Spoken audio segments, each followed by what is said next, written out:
우리나라 외국인 면세점 매출액은 2012년 6조 3천억 원으로 2010년보다 43% 급증했습니다. 이 가운데 80%가 넘는 5조 1천억 원을 대기업인 롯데와 신라가 차지하고 있습니다. 롯데와 신라가 완전히 독점하고 있는 제주에서는 같은 기간 매출액이 117%나 늘어나 증가율이 3배 더 높았습니다. 사정이 이렇다 보니 외국인 관광객 증가에 따른 관광 수입을 일부 대기업이 독차지하며 특혜를 누린다는 비판이 나오고 있는데요. 재벌 면세점의 독점 실태와 개선 과제를 박주연, 조인호 기자가 심층 취재했습니다.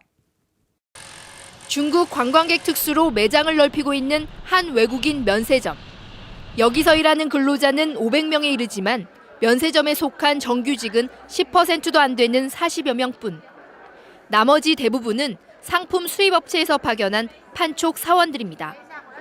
이 때문에 면세점 매출액이 급증하고 있지만 대부분의 판촉 사원들에게는 혜택이 돌아가지 않고 있습니다. 사람이 워낙 많이 몰리니까는요. 그래서 저희가 근무는 굉장히 힘들어졌는데, 그리고 연장 근무도 좀 많이 했어요. 그래서 저희한테 이제 딱히 오는 급여 상승이라든가 그런 거 많이는 없었죠. 제주 MBC가 입수한 자료에 따르면 신라 면세점의 경우 정규직이 5년 동안 24명에서 42명으로 늘어난 반면 판촉 사원은 154명에서 425명으로 3배 가까이 늘었습니다.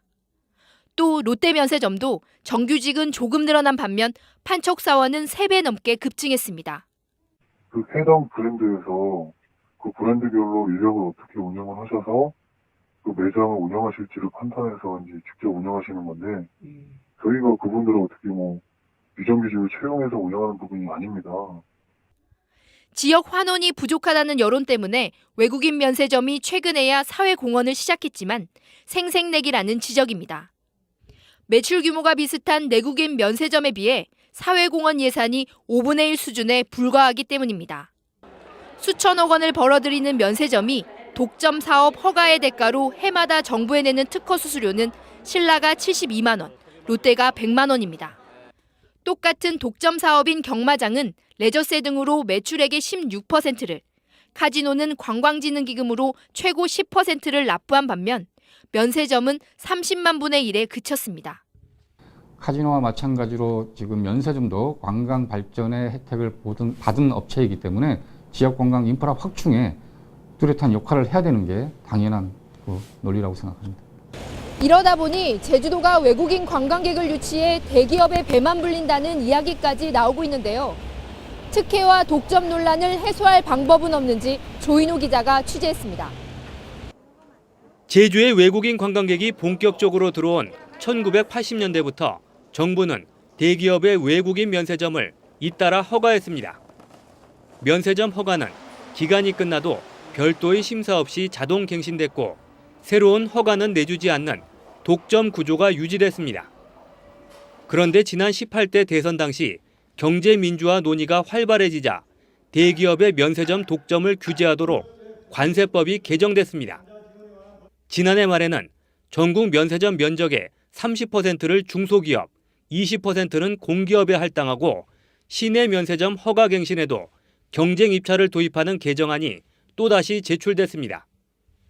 이에 따라 공기업인 제주관광공사와 제주국제자유도시개발센터는 외국인 시내 면세점 진출을 추진하고 있습니다. 면세점 수익금이 여계로 유출되지 않고 우리 도민들을 위한 공공적 재원으로 활용될 수가 있습니다. 그리고 이를 통해서 우리 제주 경제의 선순환 구조를, 세계적인 면세점들은 여러 개의 사업자가 나눠서 운영하는 경쟁 체제를 도입해 다양한 상품을 팔면서 가격도 낮추고 있습니다. 제주도도 면세점 매출액의 0.5%를 제주관광진흥기금으로 거두겠다며 제주특별법 개정을 요청했습니다. 기금으로 인해서 외국인 관광객을 유치하다든가 또 홍보 마케팅을 하든가, 그다음에 우리 지역에 있는 축제를 육성한다든가 이런. 하지만 대기업의 견제와 정부의 소극적인 태도로 면세점 독점 구도가 언제쯤 깨질지는 불투명한 상황입니다. 폐쇄적인 독점 구조 속에 성장해온 제주의 면세점 업계에도 공정한 경쟁과 지역 사회와의 협력이 필요하다는 목소리가 높아지고 있습니다. MBC 뉴스 조인호입니다.